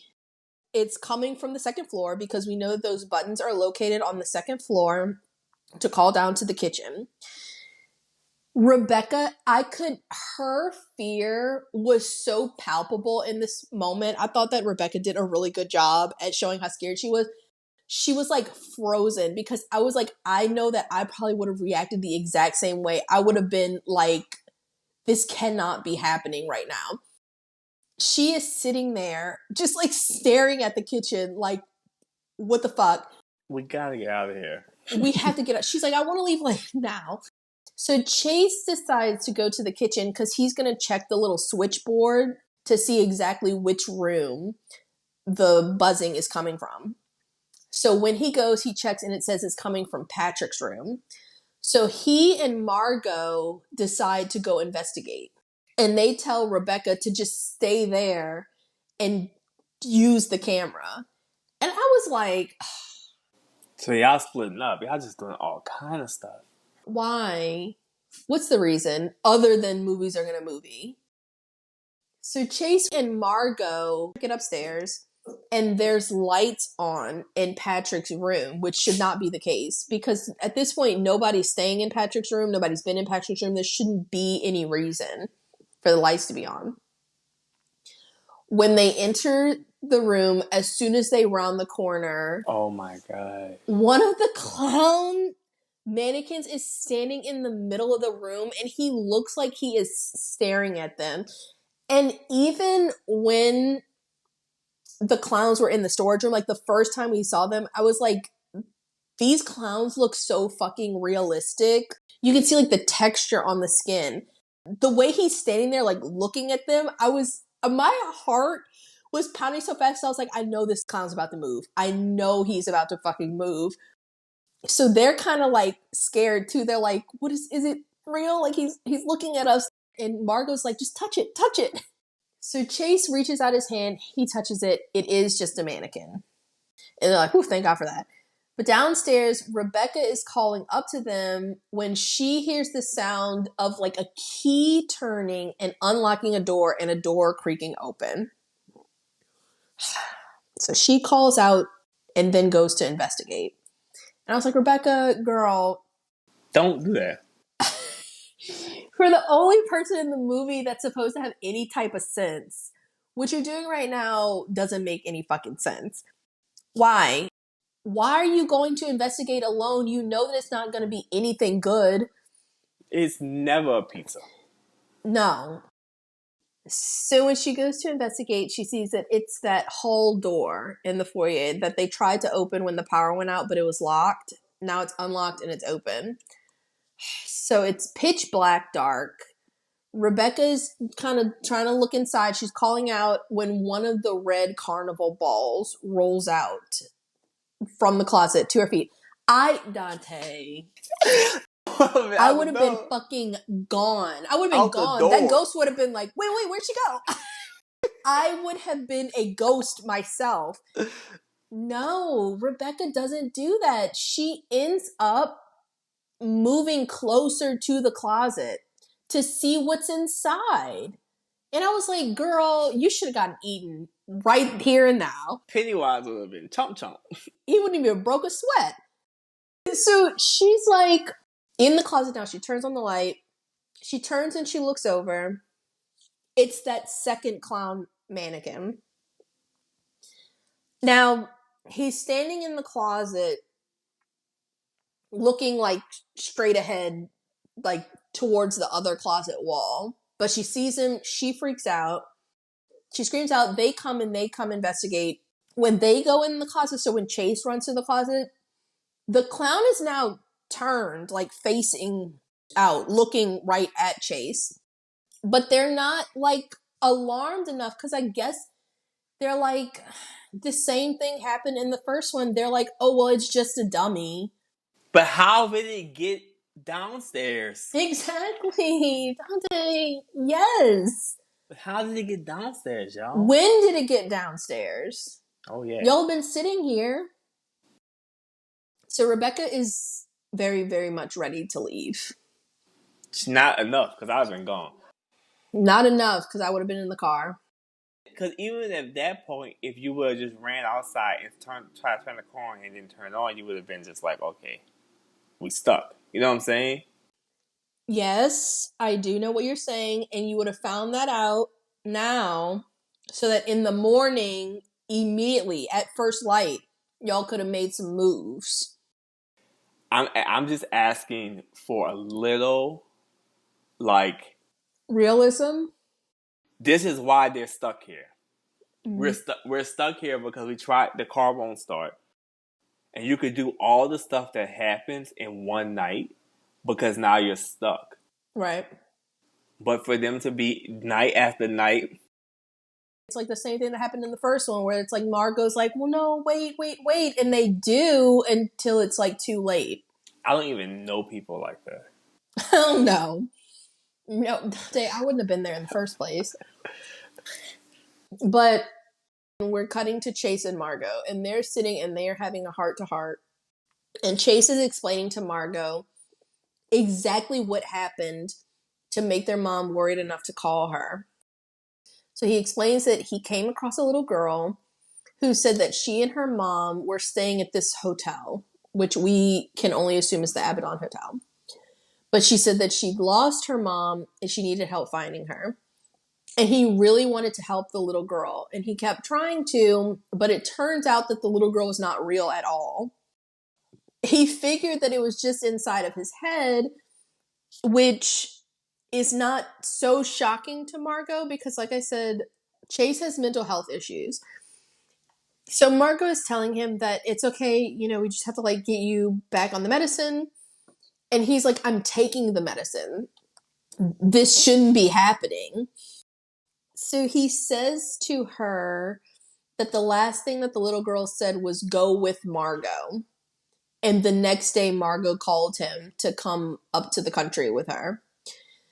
So he says that he just feels like all of this is happening for a reason, and that whatever is in this house, it clearly doesn't want them there, and they really need to leave. He makes her promise that they're leaving tomorrow morning, and Margot agrees. So then when she's leaving, she asks him, are you going to be okay by yourself? Because everybody's getting ready to go to bed at this point. He says he's going to be fine. He's just going to do a lot of drinking and he's going to sleep. They exchange I love yous and everybody heads to bed. I would have made him sleep with us. That's what I'm saying. We should all sleep in the same room. What are we talking about right now? Are you going to be okay? Yeah, you're going to be okay because you're going to be right here on the floor next to me. No, she was like, do you want to come sleep in the room with us? And he's like, no. No. We're sticking together. What the fuck are you talking about? So later that night, Margot is awoken by a noise and she turns on her camera and wakes up Rebecca. And she says that she thought that she heard kind of like a shoving and a yell, but they kind of listen at the door. They don't really hear anything else. So then they go back to bed. But in the morning, when they open the bedroom door, they see that Chase's duffel bag is sitting there in the middle of the hallway. So they go to inspect his room, and in his room, they find his phone, his charger, his medication. All of it's there, but he is nowhere to be found. Margot then reveals that she did get a text from him that night, and it just says, was that you? Suggesting that he was woken up by something, and he's trying to see, is that you? Is it a ghost? But she never answered him. So that's when Rebecca freezes. She has this really worried look on her face and she rushes out of the room. So then we get a voiceover from the interviewee, Bradley, that said, of course, now they know that Chase didn't just wander off or anything. And he says that what happened to him was very hard to watch, but he has seen the footage. So now we're going to see the footage too. Damn. Right.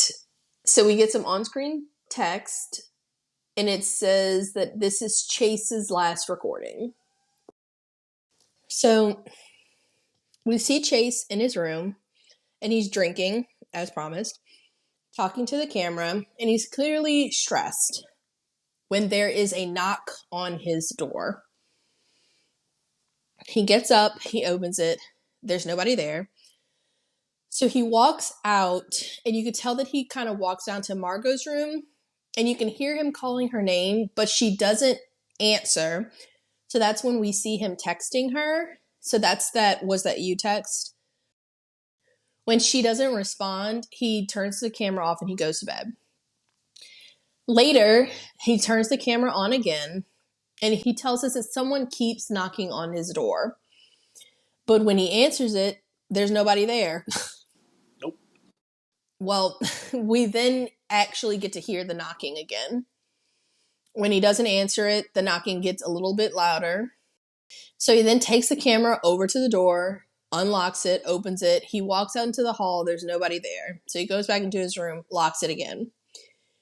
And he's like talking to the camera. He's like, Margot, I don't give a fuck what happens. Tomorrow we are leaving. And he shuts the camera off.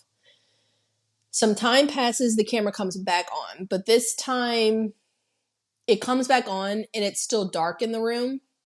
And we hear him say that he just heard his bedroom door open and that something is in the room with him. And I was like, that's so creepy.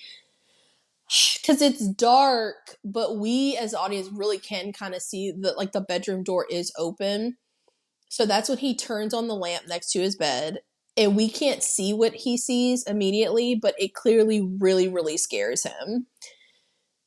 So he then picks up the camera and he points it at what he sees, and it's that fucking clown from the first movie, the really creepy one that has like the bleeding eyes and mouth that was tormenting them the whole time. The one that had the head that shouldn't have been able to move, but it did. Right. When he points the camera on him, he's facing away from him, kind of looking at the wall. But then Chase turns to grab his phone, and when he looks back, the clown is now turned and staring directly at him. Terrifying. So he's trying to tell the clown that he's sorry. He's like, look, let me just get my bag. I'm going to leave. I'll be out of your hair. He's like, let me just scooch on by you. And it's so creepy because as he's scooching on by, the clown's head is like, he's slowly following him, which is extremely creepy because in the other movie, this clown, we never actually see this clown moving like any kind of actual movies. It's just kind of like when we turn away, he's just there. He's moved, but we don't see it. So this is something a little bit new. And this clown is very creepy. And I have to assume that he was probably a standout from the first movie. And that's why he's used so heavily in this one. So he then turns his back on the clown and starts to leave, something I would never do. Correct. I would never turn my back on something like that. So now out in the hall, he's like, please don't be following me. Please, please, please don't be following me. But when he turns around to look, of course the clown is following him. He's now standing out in the hallway, just staring at him. So he turns his back again and he starts to leave, begging, please don't be following me, turns his back. Now the clown is actively following him. We are watching the clown move, something that we have not seen before. So Chase continues walking because he's like, please, I'm leaving. Please just like, let me get the fuck out of here. But it's too late. Chase is then attacked from behind and the camera goes black. So that's when we get some footage that was shot by Catherine Carmichael. So this is from September 4th, 1989. She's checking on her brother Patrick, who is still very depressed after the car accident that killed Margaret. So when he goes into his room, he has all three of those clowns in the room with him. And she's like, what the fuck is all this stuff? And he tells her to stop filming him because he doesn't want to be in her fucking movies. His words. And she is turning to leave when she sees Margaret's bloodied dress and mask that she was wearing the day that she died. Catherine is like, bro, what the fuck is wrong with you? This is very, very alarming. She also notices that he has a chest in his room. It's that chest that we've seen in the storage that's full of that carnival game stuff. But she goes to look in it and he does not want her to open it for some reason. He also asks her very ominously, what would you do if somebody told you that they could bring Margaret back? And Catherine is super concerned, as she should be. This is very alarming. So that's when she gives him the necklace that we saw that Margot and Rebecca found in the Abaddon clock, the one with the cross on it. She gives it to him to keep him safe. And then she waits until he leaves his room to start snooping through that chest. So she sets up her camera, and I thought that this is a creepy scene. So her camera is kind of glitching for a minute as she's going through this chest. And then when it focuses, it's facing his dresser mirror. And we can see that all the clowns are turned behind her, staring at her while she's snooping through this chest. When she leaves his room, she's talking to the camera about how the people her brother worked for are the ones that asked him to hold this stuff, the clowns, the chest. She found a lot of weird stuff in it, but one thing in particular that stood out to her was she found some sheet music. And she starts to sing the song and then play the music on the piano that's on the sheet music.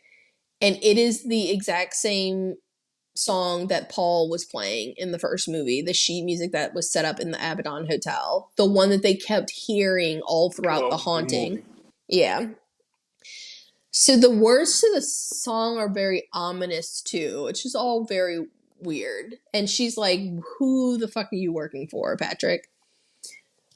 So now we come back to present day with Margot and Rebecca. It's the next morning.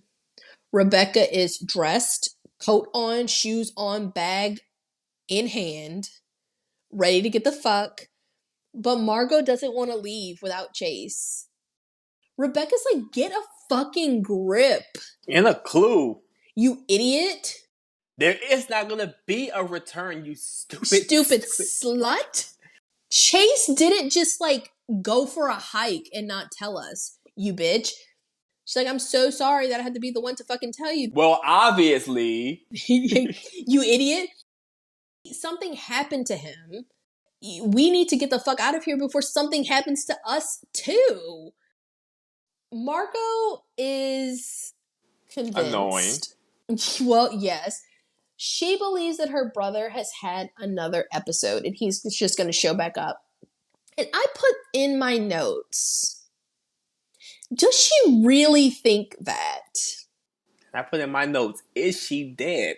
That's what I'm saying. And, you know, this is one of those situations where that is a twist in the first movie. If you guys haven't seen it, I do suggest you listen to the podcast, but like watch the movie too. It is a twist in that movie where somebody that they've been speaking with the entire time, somebody that's moving the story forward, pushing them in directions that lead them into danger, that person has actually been dead the whole time. That's why I kept saying. That's why I kept Margot is giving those vibes. I was like, do you honestly, seriously think that Chase just decided to go for a walk, that he just so happened to be having an episode right when y'all are supposed to be leaving, and you heard last night, you thought you heard a shove and a yell, you didn't check on him, and now he's gone. He doesn't have his phone, he doesn't have his medicine, he doesn't have his phone charger, he doesn't have his clothes. Rebecca's like, am I taking fucking crazy pills? So then Margot's like, please just give me more time, I need to wait until he comes back. Rebecca's like, I'm giving you until 2 p.m. and then I'm leaving without him and bitch, without you too. And I was like, thank you, Rebecca. Thank you. Too little too late though. Too little too late. And I was like, 2? I was thinking like, okay, well, it's her brother. I was thinking that too. And I slapped myself in the face and I said, you would leave me, right? You and Sebastian would leave, right? You would know that I want you to leave. Dante, if these were the circumstances, if I heard a shove, first of all, we wouldn't be here. So let's be clear on that. I want everybody to know that we wouldn't be here, but we had to plug ourselves into this. Yes, so if we're plugging ourselves into it, if we somehow got duped into going to this fucking lobotomies, right? If we were there, first we would have been sleeping in the same room. But if we weren't, and I heard a shove and a yell, I would have at the very least checked on you. If you didn't answer, I would have been on high alert, and whatever plans we were going to make would have started that night. So it's morning time, he's not here, and Rebecca's making a really good point because she's like, Margot, just think for 2 seconds. He had an episode and he left with nothing, no medicine, no phone, nothing. Like, do you honestly believe that? So if the circumstances were that way, I would be like, let's leave and we can go get help. Let's leave. to where we have cell phone service. Even if it's just driving down the road until the service kicks in, and then we can call Donald and be like, Donald, call the police. Just like anything. The staying here and just like waiting for him to come back is an absurd fucking suggestion. And I'm getting tired of it. He would want us to leave. He would be mad. He would be mad that we haven't left yet. Well, yeah, and it's not like I would be leaving and I'd just be like, man, I'm gonna pour one out for him at Christmas time. I would leave because that's the logical thing to do, and then get reinforcements, get help or something. Right. If I honestly felt like you were having some sort of mental health crisis, if that's honestly how I feel, which I don't even know if Margot is being honest with us or honest with herself, but if she really feels like that, go get help. Go find people that can help you. There's nothing that you two can do here. Be reasonable, you bitch. Y'all really have just been sitting around. Straight up. And that is why, like, the next scene frustrates me so much. It's just like, at one point, nothing is getting done. They're there one night too many. Hell yeah. Like, I know, like, we keep saying that, like we would have never went, and I understand that it's a movie, but even in the realm of the movie, they're there one night too many. And also, these ghosts have been very polite. I mean, it's like they've been turning the heat up slowly every night, and y'all just won't go away. So, while they're waiting, we cut to the interviewees, so Bradley and Alicia, and they're talking about Andrew Tully. So Andrew Tully, we learned about in the first movie a little bit. He was the Satan worshiper who ended up buying the Abaddon Hotel. He hung himself in the hotel, but we learned that he essentially like opened a portal to hell in the basement there. I think you learn more about Andrew Tully in the sequels, but he is making an appearance again because he's kind of the person that started all of this. Mm-hmm. So we talk about him a good bit in the first movie, but they give us some backstory in this movie. So Andrew Tully was a very religious family man until his younger daughter Abigail died. And then something happened to Andrew. He changed. He ends up fleeing his home in Arkansas because there's an arrest warrant out for him, and he heads to West Virginia. So that is the location of that carnival that Margot mentioned earlier. He met up with two men, Thomas Rollins and Freddie Perkins. They ran a gaming stand together called Down a Clown, which we know about. That's the game that's in the storage room here. And they used to dress up as clowns. In that photo, that Polaroid that Margot has, those are not mannequins of the two clowns. Those are actually those men, Thomas Rollins and Freddie Perkins. They are standing, posing in front of their carnival equipment. Bradley believes that this fair is kind of where the cult and Tully all started. That he would come and he would meet with these two people. He was very close with these two men. And they ended up following him from that carnival in West Virginia to the Abaddon Hotel in New York. They opened this hotel as a cover for what they were really doing with this cult and trying to open this portal to hell. But they hire locals from the area. Locals like Patrick Carmichael. And this is when we learned that these are actually the men that were employing him. So now we cut back to Margot and Rebecca. It's 4:00. I was like, Rebecca, stand up. What the hell are you doing? You said in the morning, you didn't leave in the morning. You said 2, you didn't leave at 2. In my opinion, and I know that I'm a little old, but at 4 p.m., I feel like the day is done. We're moving into nighttime now. There's nothing else that can happen. No.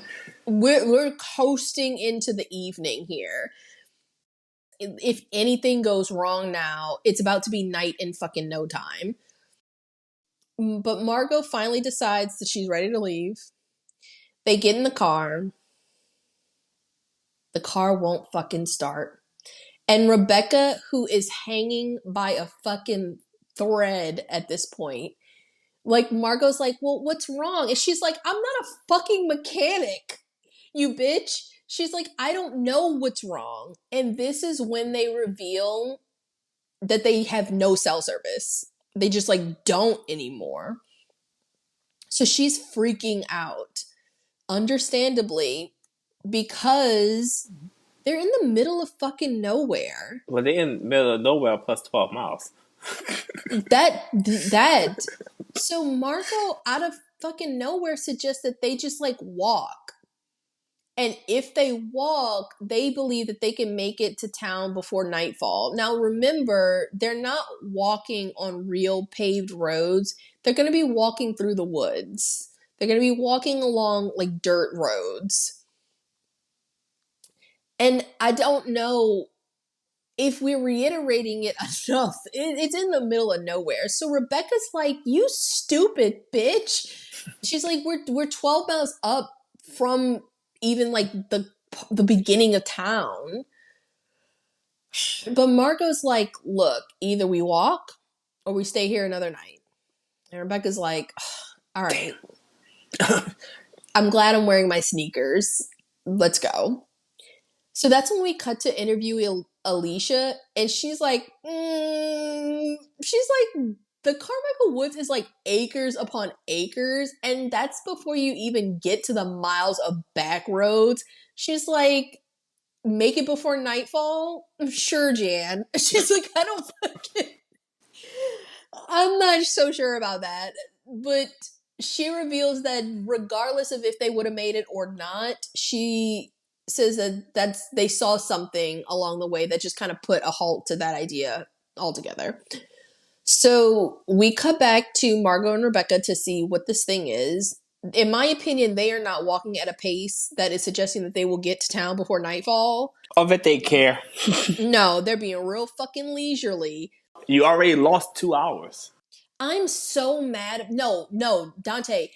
They've already lost like 6 hours because they should have left that morning. But then Rebecca said, I'll give you until 2. That, to me, was already too much. And now it's 4? It's so many bad decisions. And you're out in the middle of the woods. You don't even have a flashlight.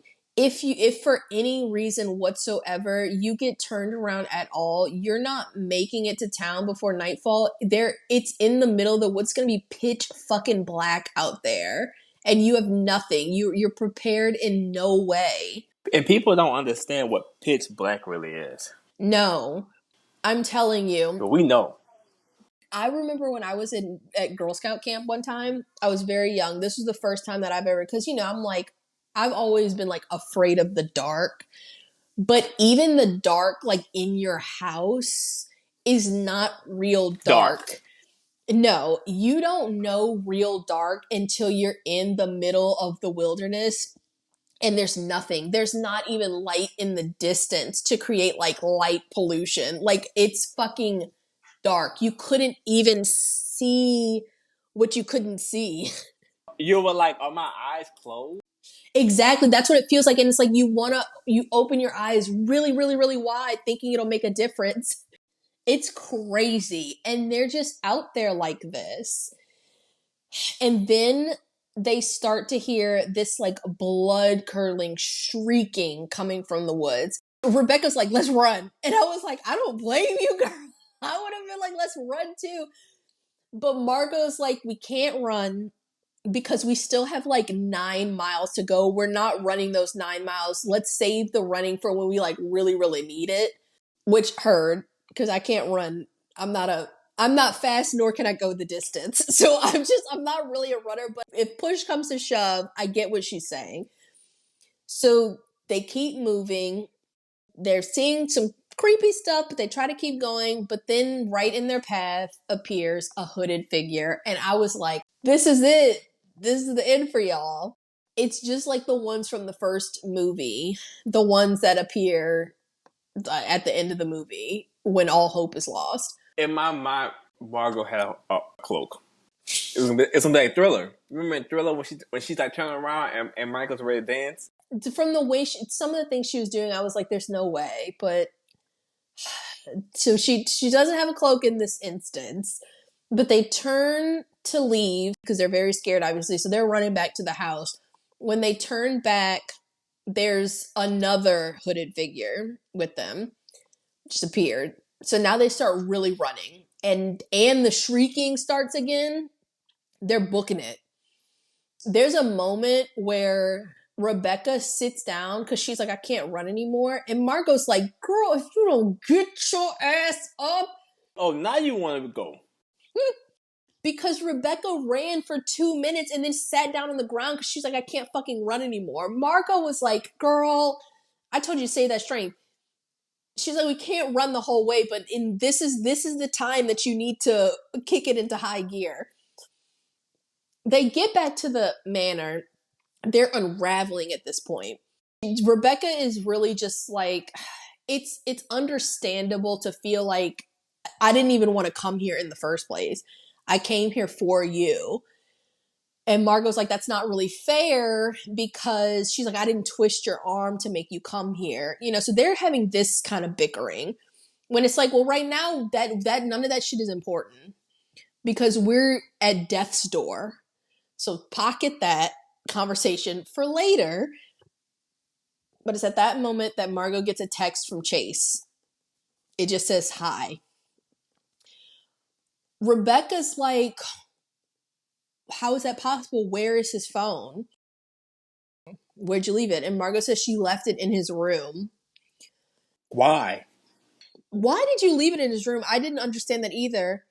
I thought y'all were leaving. Why isn't his stuff packed? I thought the same exact fucking thing. I don't like her. I think that she left it because I think that she was like, well, let's leave. If he comes back, he'll have a phone. He'll be able to call us. He'll know where it is. He'll just go up and get his phone. And Rebecca was like, sure. Great. Rebecca was like, she's like, hey, I'm already in the car. I didn't hear what you said. Let's go. Sorry. So that's when this is like, I was like, I'm having, I don't relate to Margot in any way, shape, or form from this moment on. I didn't really relate to her earlier, but when she was like, she snatched Rebecca's ass up and she was like, girl, we need to keep running. I was like, yeah, that's right. From here on out, there isn't one single time that I relate to her anymore. So let me just be clear on that. She gets the hi text from Chase. She said that the phone is in his room. She then gets excited and jumps up like, oh, maybe he's back. And she starts to run to the door to unlock it to go to his room. Rebecca snatches her ass back and she's like, if you don't sit your stupid ass down. How stupid does that sound? Think about it. Why would he? Okay, he disappeared amongst all this shit that's happening. I know that, like, okay, so if he's in the house, he had to have heard y'all coming in, crying, screaming. And all he's saying is hi? That doesn't even sound right, Margot. Think, you stupid bitch. So Rebecca's like, don't go in there, you dunce. Just text him back. So she texts him and she's like, where have you been? His reply, met some new friends. Margot says, who are your friends? Why are we? He replies, they want to meet you. She. Rebecca said, girl, what the fuck is he talking about? She's like, this is absolutely insane. So then Margot asks Dante, I almost closed my laptop. She said, why don't you come to our room? Rebecca's like, you stupid bitch. I think not. You trick. Why would you say that? Why would you say that? But like on some real shit, why is that what you said? I guess in her mind, she's like, that's my brother. But in my mind, I'm always like, Ruth would know that I was dead. And that wasn't me texting. Dante, obviously. She should give up any kind of relationship where we are talking on this plane ever again. Clearly your brother's dead, you dumb bitch. And then I'm like, is that even what your brother sounds like? His text message is hi, met new friends. They want to meet you. That I sounds was ominous. right. But then you're like, well, who are your friends? And all you say is they want to meet you. No. Send me pics. That was Dante. Thank you. I was like, why didn't you ask him to send you a picture? Like, just be like, send it to right now. Fuck all that. Send me a fucking picture so I know it's real. And I was like, I wonder what he would have done.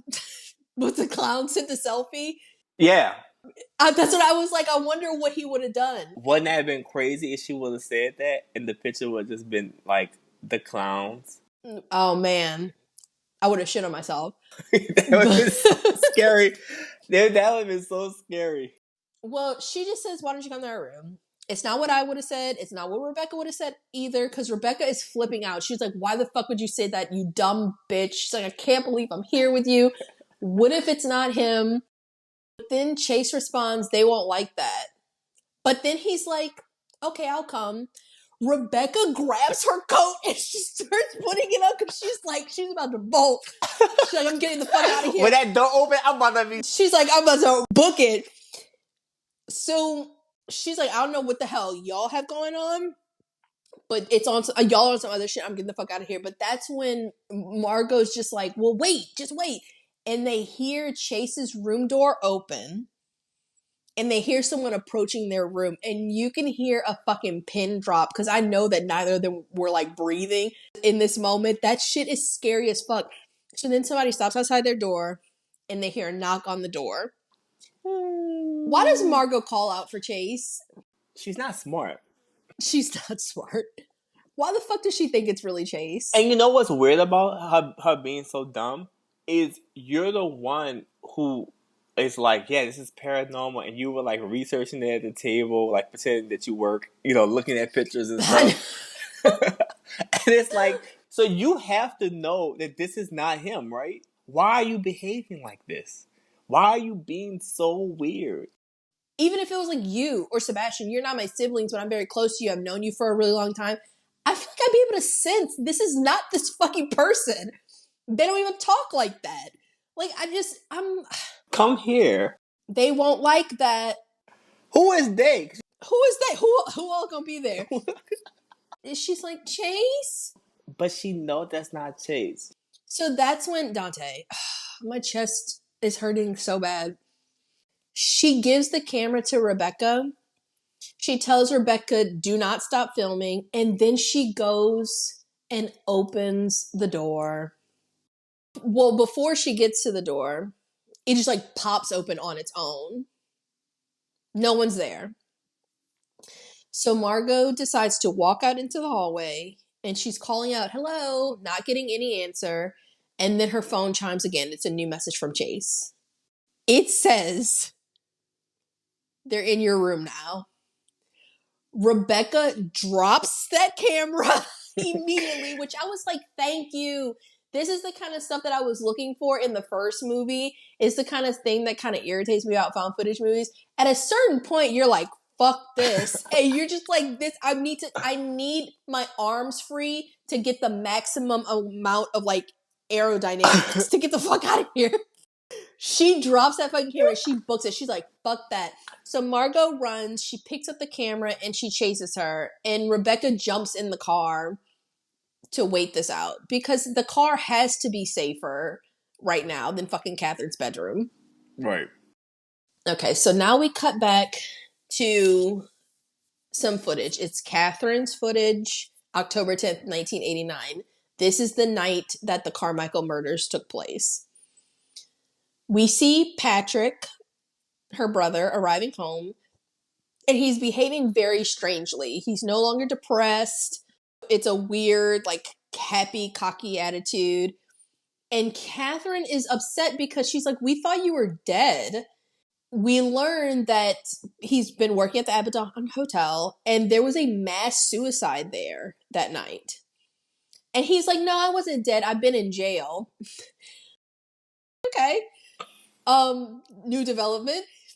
But somehow, miraculously, not only is he not wearing his arm brace anymore from his broken arm, but he's able to just like kind of toss it aside. And he's like, won't be needing that. And Catherine is super confused. She's like, jail? Fixed arm? what the hell's going on here? Why you went to jail? That's what I want to know. So she's asking him if he knows what happened at the Abaddon because everybody at that hotel where he worked is dead now. And he's like really nonchalant about it. And he's like, they didn't die, they just crossed over. And Catherine's like, boy, what the fuck are you talking about? And then Patrick just stops and he looks at her. Now, keep in mind, he's in his bedroom and those fucking clowns are in this room right now. So he's standing there looking between these like clowns' shoulders. I know Catherine's like, this creepy as fuck. He's like, you shouldn't be filming me. Turn the camera off. So she's like, I'm gonna head out. And so that's when she hears a giggle coming from the pile of Margaret's bloody clothing that Patrick still has sitting on his dresser. So Catherine's like, bye. I'm getting the fuck out of here. But she walks out into the hallway. She hears the giggling again and she turns around and she sees Margaret standing there in her bloody clothing and bloody mask that she was wearing the last time she was alive. Catherine screams and the camera kind of glitches out and cuts. So then we cut to the interviewees, Alicia and Bradley, to get some insight on this mass suicide that she's talking about at the Abaddon Hotel. So Alicia says that in the weeks leading up to the suicide, there was a lot of strange and unexplainable events that were happening all over the area. And it just kind of led people to believe that whatever they were doing in the basement during that time, it was releasing some very dark energy. And it turns out that that dark energy extended to the Carmichael Manor as well, because there were some strange events happening there too. Bradley notes that after Catherine confronted Patrick about the mass suicides, it was the last night of her life, and that whatever came for them at the Carmichael Manor was able to do so without leaving any footprints in the snow, which is why they've always assumed that Arthur was the killer. So now we cut back to Catherine, and she is back in her bedroom, and she's crying, and she's saying they're in the house. When she steps out into the hallway, it's very Ghostface. We see a hooded figure just quickly walk across the hall. So she runs back into her room and she hides in her closet. And this was really scary. She hears somebody say her name. So she opens the closet door for some light, and in the corner she sees Margaret's dead, like bloodied body sitting in there with her. And it moves and she starts to scream and the camera like glitches and cuts out. And that's the night that she died. So back with Margot and Rebecca. So they're still in the car and they're desperately trying to get it to start. They've set the alarm off and everything. They have the lights on. And that's when two hooded figures appear right in front of the car. So they jump out to run back in the house. They hear that loud shrieking again, that blood-curdling scream. So they just have no choice but to try to find some kind of refuge in the house. So inside, there are carnival game balls rolling all up and down the hallways. But they don't really have time to focus on that right now. They just like book it upstairs. Once they get back into their room, that's when they hear what Margot believes is Chase calling out her name. Dante. I thought we decided. I thought we talked about this. I thought we understood that Chase is dead. Rebecca is like, bitch. I'm just tired of saying this to you. Yes, she's like, Margot, please use some fucking reason. She's like, I do not know how else to fucking say this. I am at my wits fucking end. Girl, that is not fucking Chase, obviously. But Margot's like, no, it's him. And I'm like, Rebecca, you need to cut the dead weight, girl. You need to let Margot go because Margot wants to die. At this point, I'm convinced that this is Margot's attempt at suicide because I cannot think of any other reasonable explanation why she would believe that this is Chase right now. She believes it so much that she's running out of the room. So Rebecca's like, wait, I was just able to get through to 911. This is the call that we heard earlier. So this is when she's giving them their location, and it's as Margot is running out the room. That's what we heard her saying earlier. Margot, it's not him. But it's too late. Margot's gone. So Rebecca picks up the camera and she's frantically panning around the room. And that's when Catherine's murdered corpse appears in the bed, and then the power goes out. Rebecca turns the camera's light on, and Catherine is right behind her, lunges at her. The camera glitches, cuts out, and when it comes back on, it's lying on its side on the floor. Rebecca dropped it. So goodbye, Rebecca. So we cut to Margot, who is quickly moving down the hall into Chase's room. And she goes in and she sees him sitting in a chair with his back to her. So she's very relieved to see him. So she rushes in. She goes to him, turns him around. His eyes are gone and he's bleeding from his mouth, just like that fucking clown, covered in blood. She's screaming and she tries to go back to Rebecca to tell her Chase is hurt. I was like, if Rebecca had been alive, I wouldn't have answered you anyway, even if I was totally fine. Because, bitch, don't come to me with that dumb shit. No, Chase is not hurt. When she gets to the door, though, it's locked. So she tries to go downstairs. The clown is waiting for her at the bottom of the stairs, the one from the first movie. She tells him, I know what you did. I was there. And then he starts walking up the stairs to her. And she's like, wait, no, please. I'm sorry. I was just kidding. But he's walking to her with a purpose. So she tries to run back upstairs. But there's a red light coming from Chase's room. This beaming red light shining from the room. So she can't go that way. So she runs down the hall. And she ends up collapsing on the floor. She turns the camera onto herself and she just says, it's not over, before the clown walks up on her and grabs her by her face. And I mean, like, really just kind of rocks her shit, right? You've never seen that kind of thing before. Yeah, no, he grabs her by the face and just fucking manhandles her. And then the camera cuts. And that's the end of Margot. So we get a montage of the women. You know how they always cut to like happier times. We get a montage of them in the Abaddon Hotel. And there's a voiceover by the interviewee, Brad. And he's just kind of giving this little speech about how evil never dies. You can't claim victory over it. It'll always be there. Sometimes it's in plain sight. And that's when we see that same picture of Margot that we saw earlier in the movie when she was at the carnival when she was 10 before the guy tried to abduct her. But this time, the camera pans wider on the image and we see that same fucking clown, the clown from the first movie, he is there. He's behind her by the fair game and he is watching her. And then the movie does this montage of kind of all of his appearances throughout the movies as he's been haunting people. And then the screen cuts to black. Then we get this recording that Patrick made. And he's crying. He's at the Abaddon Hotel and he's saying that he had no choice and that we all serve him in different ways. That's when he backs up and we see that he is wearing that clown's costume now. And he puts the mask on.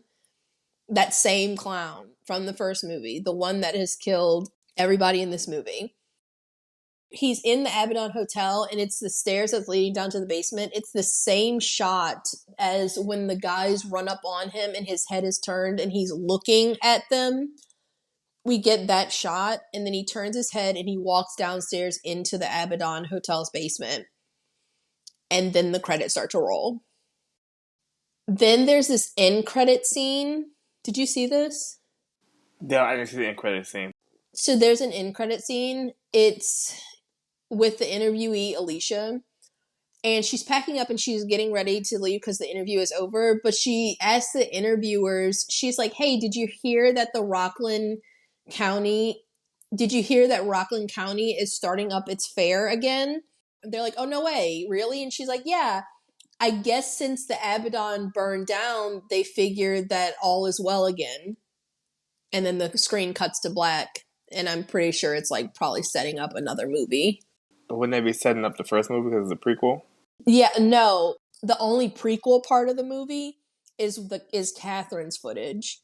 Oh. Margot and Rebecca's is sequel because it's happening after the events of the third movie when the hotel burns down. Oh. Do you think it's kind of sad? All he wanted was his sister to be alive again.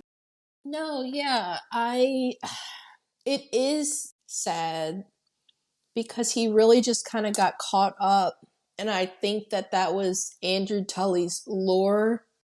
He just kind of convinced him, if you do these things, like kind of join us, then maybe we can get you your sister back. They never come back. Well, then he kind of did get her back, but she was... Like Pet Sematary. Yeah, exactly. It's like a monstrosity. And then at the expense of your other family. Right. And when he puts on the clown costume, so as he's heading down to the basement, we can hear some yelling, some like crying for help. And he's telling the person to shut up. I think that might have been his father, because his father goes missing too at the same time that he does. What do you think happened to the father? I don't know. Sacrificed him? Probably. It's the only thing that I could think of, because I was trying to figure out if we were going to like pan to him or... His father is so just whatever. His father was just like... I guess maybe his father was only around to be the scapegoat. Yeah, no, we never see the father. Never. In any of the footage.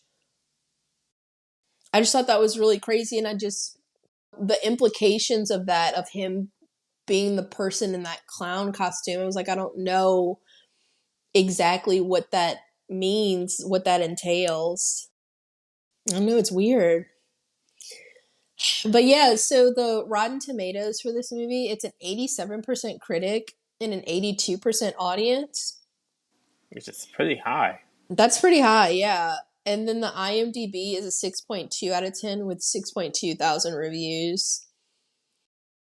And I didn't do a kill count for this movie just because it's not like a traditional... I don't think we did one for House LLC either. I think we just kind of went through it at the end. But in this one, obviously... Everybody did. Yeah, yeah, obviously. So Chase, Rebecca, Margot die in this movie. They're our only cast, and they're the ones that die. And then if you want to count the prequel, you know, I guess Dad, Mom, Margaret, Catherine, they all Whole die. family. Yeah. But yeah, and I actually don't have any fun facts for this movie. It's actually really hard to find just kind of any information about this movie. It is very new. So sorry about that, guys. I don't have too much to say about it. So final verdict, I'm very, very eager to hear. To give it a hit or a miss. All right, so I thought about this a lot. Here's the thing. I am wanting to give it a hit because I feel that for people who like these kind of movies, it's really good. I don't like found footage films. Okay. And people were like, it's great. And I was just like, I hate Margot. Like, I think the characters just behave so irrationally. And I think I brought it up in the episode. I think why we are really big fans of the Wes Craven trilogy of Scream films is because we like characters who just behave like normal, who behave realistically, and these characters just don't know when to get out of these dangerous situations. So I just can't get invested in them. I don't follow them, and I was really happy when it was all over for them because I was like, why wouldn't you have left before? But all that to say is, if you like these kind of movies, it's good for what it is. If you like the first one, you'll like this one. I myself just don't like found footage films. Mm-hmm. Yeah, I can't remember what movie we were talking about, but we talked about it in something that we discussed before where it was like, we need some level of realism in order to relate to the characters. Otherwise, it's not scary. Otherwise, we remove ourselves from it because we're like, this is just too silly. And maybe it might have been the other Hell House LLC movie. I think so. I think so too. Any of the decisions they're making, it's like I can't even think of any parallel universe where I would be making these decisions, and therefore it's pulling me out of the movie because I don't feel like these people are reacting in a way that any reasonable person would react. Who wants to live? Right. So, okay. I respect that. So I am going to give this movie a hit too. Because when I was watching it, I was just like, I know that we shit on it a lot, and I know that we do that. And this movie does have some shit on worthy parts. The characters are so goddamn dumb. I think so. I think thus far, I've seen this one. I saw the first one. I read what happens in the other two. In my opinion, Rebecca has been the most relatable character thus far. I appreciated a lot of the things that she was doing, a lot of the decisions she was making. She didn't stand on business, and that was her downfall. But at the very least, she was acknowledging that, like, okay, no, this is fucked up. Like, we really need to get the fuck out of here. So I like that, but I give it a hit because as I was watching it, I just felt like it was such a vast improvement over the first one, because we both gave the first one a hit as well, because at the end of the day, despite all of its flaws, it's really poor characters. The shit was scary. We were scared. We were left like scared at the end, and that is a feat because we watch all kinds of stuff. Like I watched Freddy Krueger like fucking put a woman through a TV and kill her and feel nothing. So to see these things, I have to commend Stephen Cognetti with what he's able to do. He's able to do so much with so little, because you could tell the budget on these movies is very, very small. This budget is Tubi.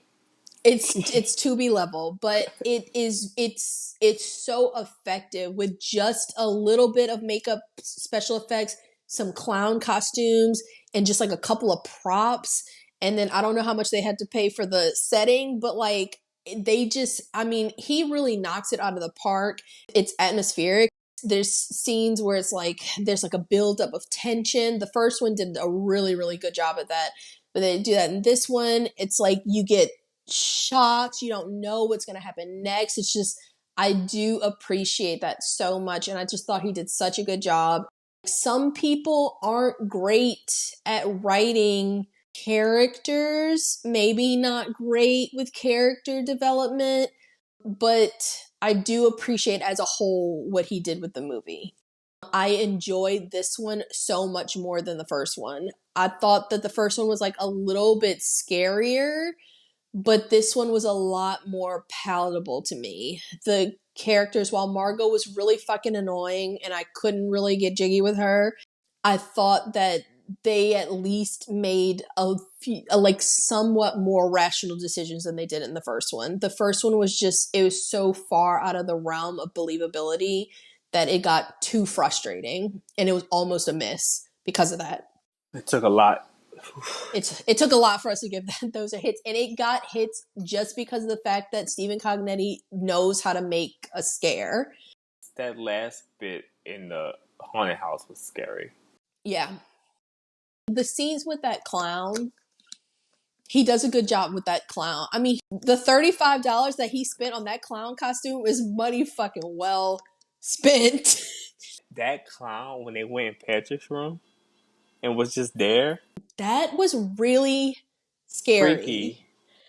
I was scared. It caught me so off guard because it's like I knew that something was going to be there. I thought a ball.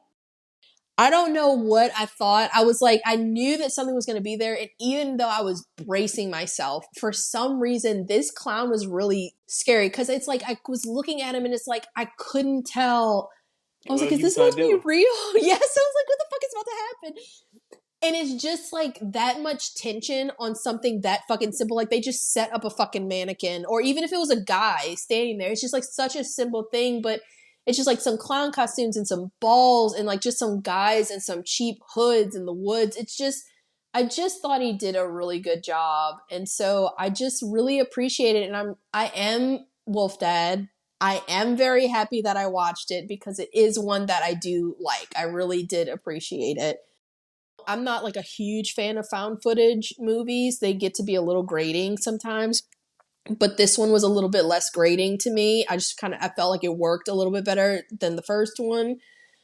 So yeah. I'm very happy we watched it. So thank you for recommending. And yes, and then we will be back next week. We're going to be doing another listener request. We're going to be doing those all of April. So please stay tuned because we're going to be shouting people out as well. Yeah, and if you want to, maybe not this month, but the next time we do decide to do some more listener requests, we always are taking them. Easiest way to contact us is through our Instagram. We're very active on it. Did you get that on film on Instagram? But we also have our YouTube channel as well as our Facebook, and those are all Did You Get That on Film as well.